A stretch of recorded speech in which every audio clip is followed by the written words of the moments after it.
불신앙이라는 것이 무엇이죠? 하나님을 믿지 않는 것, 이것을 불신앙이라고 합니다. 하지만 안 믿는 사람들의 모양을 보면 노골적으로 하나님을 비난하거나 또 신앙 자체를 부정하죠. 이런 경우는 외적으로 보이는 모양새가 너무 확실하기 때문에 불신앙이라는 것이 너무너무 명료하게 사람들에게 인식이 됩니다. 그래서 이 사람에 대해서는 경계를 해야 되겠구나, 또 가까이 하면 안 되겠구나, 그 사상을 본받으면 안 되겠구나, 그런 아주 확실한 방어력을 갖게 됩니다. 그래서 우리가 신천지다 그러면 뭐 그냥 처음부터 딱 이렇게 방어를 하죠. 저희 들어오는 입구에도 신천지 들어오면 안 된다는 그런 것을 써 있을 정도로 확실한 이단이나 확실한 불신앙을 표현하는 것에 대해서는 분명히 방어하게 됩니다. 하지만 무서운 것은 그런 확실하지 않은, 외적으로는 신앙인 것처럼 보이고 그리고 이렇게 불신앙인 것처럼 보이지 않는 경우 굉장히 속기가 쉽죠. 서신서에 나오는 그 거짓 교사들에 대해서도 이야기하는 것이 미혹되지 말라 하는 그 말을 하는 것을 보면 그들은 겉으로는 전혀 불신앙이 아닌 것처럼 보이기 때문에 더 위험하고 더 조심해야 된다 하는 것을 피력하잖아요. 그러니까 실제로 무서운 것은 앞에 것이 무서운 것이 아니라 후자 쪽이 무서운 겁니다. 너무 명료한 이단은 뭐 누구는 이단이다 하는 그런 아주 보통 그 신자들이 그렇게 끌려가는 그 프로테지가 낮아요. 하지만 교회 안에 숨어 있는 불신앙, 그리고 우리가 불신앙처럼 느끼지 않는 그런 것들이 더 위험할 수 있다라는 생각을 하게 됩니다. 오늘 본문에 등장하는 요하나는 선자를 찾아갔죠. 그리고 그에게 기도 부탁을 했고 그 기도 결과에 순종하겠다고 이미 이야기를 했습니다. 이 모습만 보면 그는 신앙인 것처럼 보일 수가 있죠. 하지만 오늘 본문에 들어서서 그가 하는 행동을 보면 앞에서 거의 불신앙자가 아닌 것처럼 보였지만 오늘 나오는 그의 속성, 또 그 실제 모습은 처음 앞에서 말한 것과는 너무너무 다른 모양인 것을 보여주고 있습니다. 그의 다른 모습이 어떤 것이냐? 첫 번째는요, 선지자를 공격하기 시작합니다. 어떻게 공격하냐면 2절을 보면 호사야의 아들 아사라와 가레아의 아들 요하난과 모든 오만한 자가 예레미야에게 말하기를 내가 거짓을 말하는도다. 우리 하나님 여호와께서 너희는 애굽에서 살려고 그리로 가지 말라고 너를 보내어 말하게 하지 아니하셨느니라. 여기 보면 그 선지자를 뭐라 그래요? 내가 거짓을 말하는도다. 지금 앞에서 보면 뭐 그에게 찾아가서 그 하나님이 어떤 건지를 물어봤던 사람인데, 그리고 그렇게 결과 나면 순종하겠다는데 지금 뭐라고 말해요? 내가 거짓을 말하는도다. 그러니까 뭐예요? 아쉬울 때는 저자세로 다가가지만 그러나 그런 순간순간이 지나가면 바로 이 공격적인 상황으로 돌변하는 그런 모습이었죠. 그러니까 참 이런 때처럼 황당한 일이 없습니다. 그러니까 바로 그냥 아쉬울 때는 전혀 그렇지 않다가도 그냥 그것이 사라지면 그냥 아이고 내가 뭐 그냥 그렇게 동의하지 않을 정도가 아니라 바로 이게 공격적인 방향으로 이렇게 턴해버리면 굉장히 황당하죠. 뭐 그 정도가 아니라 음모론을 제기하잖아요. 뭐라고 얘기해요? 3절에 보면 이는 네리아의 아들 바룩이 너를 부추겨서 우리를 대적하여 갈대아 사람 손에 넘겨 죽이며 바벨론으로 붙잡아가게 하려 함이라. 그러니까 거짓말 정도가 아니라 그냥 내가 애굽을 가지 말라고 하는 것은 우리를 붙잡아서 바벨론으로 넘기기 위해서 그러는 거 아니냐. 그러니까 너는 진짜 나쁜 사람이야. 그리고 아주 그 수가 아주 안 좋은 수야라고 공격으로 들어가잖아. 그러니까 이런 사람들을 접하면 좀 얄미울 때가 많죠. 얄미울 때가 많죠. 예? 무슨 약속 같은 거 하다가도 전혀 답변이 없다가 그냥 답변이 없어서 그 사람 때문에 뭘 하지 못하다가 갑자기 뭐 원래 그런 것이 아니었어요 라고 이렇게 딱 하면 그런 사람들은 진짜 얄미워요. 그죠? 뭐 그냥 자기가 잘못했다는 정도가 아니라 그냥 상대방을 막 공격하고 그런 경우잖아요. 근데 그런 경우가 엄청나게 많아요. 자, 이 요한안이 그런 모습을 보입니다. 두 번째는요, 불순종을 실천으로 실제로 옮기죠. 7절을 보면 어떻게 행동하죠? 애굽 땅에 들어가. 결국은 애굽 땅에 들어갑니다. 애굽 땅에 들어갑니다. 근데 애굽 땅에 들어갈 때 혼자만 들어가느냐? 아니죠. 많은 남은 자들을 데려갑니다. 그리고 거기에는 누구까지 들어가냐면 예레미야와 바룩까지 들어가요. 그러니까 선지자 예레미야까지 데려갑니다. 그러니까 참 저는 이 본문을 보면서요, 예레미야가 눈물의 선지자라고 그러잖아요. 그 눈물이 어떤 눈물인가? 이 고독 정도가 아니에요. 고독 정도가 아니에요. 그냥 그 예언을 하면 그 예언을 받아들이지 않는 것도 굉장히 고달프지만 굉장히 공격을 받잖아요. 공격. 음모론까지 당하고. 그런데 그 정도가 아니라 그냥 자기들이 가는 그것에 데려가 버린다니까요. 예레미야가 바벨론으로 끌려가다가 유다에 남겠다 그러잖아요. 그냥 끌려갈 때 쇠사슬에 이렇게 묶여서 가잖아요. 선지자가. 근데 지금은 이 사람이 요한안이 그냥 글을 거짓말을 한다 그러놓고는 선지자를 데려갑니다. 또 자기들이 가는 애굽으로.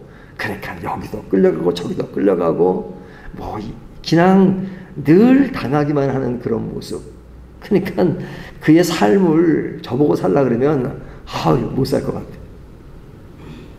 근데 그런 순환과 어려움을 다 겪으면서도 끌려갈 때 끌려가고 마치 도살장에 끌려가는 그 양과 같이 이런 모습을 그대로 보여주고 있죠. 근데 이 사람들이 왜 요한안이 왜 그 예레미야와 바룩을 끌고 갈까? 그들에게는 아주 고수의 그런 정책인 전략이 있는 거죠. 그뿐 아니라 하나의 어떤 신앙적인 외적인 모양새도 갖추고 있는 겁니다. 그 갖추는 건 뭐냐면 선지자라고 공격을 하지만 그래도 선지자예요. 그러니까 자기들이 어떤 신앙적으로 위기가 오면 또 그에게 기도 부탁도 하고 또 뭐 하는 어떤 그런 하여튼 그냥 선지자를 한 사람 끼고 있으면 그래도 뭔가 도움이 되겠다는 그런 면이 있단 말이죠. 그러니까 선지자를 한 사람 끼고 있어요.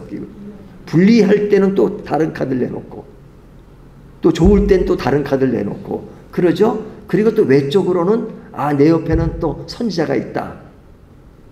그러니까 선지자는 아주 이럴 경우는 동네 북입니다. 동네 북. 그러니까 자기들의 이용 가치에 따라서 필요한 만큼 이용하고 그래서 데려다니는 겁니다. 데려다니면 손해볼 건 없다고 생각하는 거죠. 그러니까 이런 면에 그런 어떤 불신앙적인 요소를 갖추고 있는데 외적으로는 그럴싸하게 꾸미고 있단 말이죠. 또 하나는 불신앙에 대한 것은 하나님이 심판이 명료하다는 것을 보여주죠. 그러니까 그 하나님의 심판에 대한 이야기가 갑자기 어느 순간에 너는 안 되겠다. 갑자기 심판하는 것이 아니라 하나님은 심판하실 때 그냥 앞에서 충분히 그런 경우에 심판이 있다라고 말씀하시고 경고하시고 그렇게 하십니다. 그러니까 하나님이 복을 주시는 회복할 때는 그냥 바로바로 주는 경우가 있지만 그냥 이 심판에 대해서는 바로바로 하지 않는 경우가 더 많아요. 그냥 충분히 시간을 주고 경고를 하고 그렇게 합니다. 그러니까 지금 뒤에 나오는 그 8절부터 나오는 그들에게 어떤 그 심판이 있을 것인가 라는 말씀을 하시지만 그런 것이 앞에로부터 계속 선지자를 통해서 경고를 했잖아요. 그리고 그 경고로 끝날 뿐 아니라 9절에 보면 너는 유다 사람의 눈앞에서 내 손으로 큰 돌 여러 개를 가져다가 다바네스에 있는 바로의 궁전 대문에 벽돌로 쌓은 축대에 진흙으로 감추라. 하나의 이제 시청각 교육으로 또 뭔가를 지시하죠. 그러니까 큰 돌을 가다가 진흙으로 감추고 그 감춘 돌을 어디다 두라는 거예요? 그 바로의 그런 궁전에 두라 이거죠. 이것은 하나의 눈으로 보이는 가시적인 메시지잖아요. 그 돌을 쌓으면 그곳에 바벨론이 와서 그것에서 그 성을 무너뜨리라.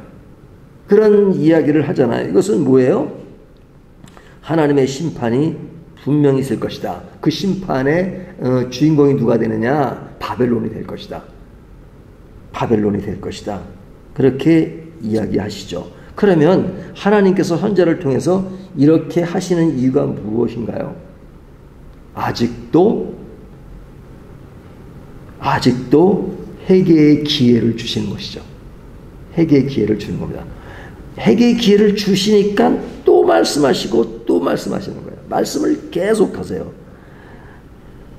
이 거친 꾸짖음, 계속되는 반복의 경고, 사실 이게 무서운 것이 아닙니다. 이게 무서운 것이 아니라 진짜 무서운 것은요, 꾸짖음이 사라진 침묵입니다. 꾸짖음이 사라진 침묵은 결국은 지금은 괜찮은 것 같지만 그러나 그것이 얼마나 무서운가. 왜? 어느 사이에 갑자기 심판이 오는 것 같잖아요. 꾸짖음이 없는 심판은. 근데 하나님이 자꾸만 거칠지만 심할 정도로 자꾸 경고하는 것은요, 진짜 무서운 것이 아닙니다. 그것은 우리들에게 자꾸만 기회를 주는 거예요. 근데 사람들은 그것을 경고라고 그것을 무료하고 두려워합니다. 하지만 진짜 무서운 것은 뭐예요? 하나님의 침묵인 것이죠. 침묵. 너희들은 이제 뭐 말을 해도 안 들으니까 그냥 내버려 두고 그러다가 그냥 어느 날 갑자기 너는 심판할 거다. 이것처럼 무서운 것이 어딨어요. 그러니까 믿지 않는 사람들이 그런 얘기 하잖아요. 뭐 나는 예수 믿지 않아도 나한테 뭐 더 좋은 일만 생기고 뭐 나쁜 일은 하나도 없다. 이거 무서운 겁니다. 믿는 사람들은 왜 나는 예수를 믿는데도 이렇게 뭐 고난과 환난이 많은가요? 라고 말하잖아요. 왜 믿는데 그러냐고 하지만 사실은 그것이 더 좋은 겁니다. 제가 좀 이렇게 피곤하거나 그러면 이렇게 입술 안에 이렇게 패이는 거잖아요. 의사가 그러는 거야. 저는 이렇게 피곤하면 자꾸 입술이 패이냐. 아이고, 목사님, 그거 좋은 겁니다. 좋은 겁니다. 그게 이제 피곤하니까 그런 게 오니까 좀 쉬어라 라는 그 메시지가 분명하지만 진짜 무서운 것은 그런 증세가 전혀 없이 그냥 과로사로 죽는 겁니다. 피곤한 줄도 모르고. 그것처럼 무서운 것은 없는 겁니다. 하지만 그냥 몸에 증세가 나타나가지고 아이고 내가 이제는 좀 쉬어야 되겠다. 그건 너무 좋은 거라는 거예요. 근데 하나님의 경고가 무서운 게 아닙니다.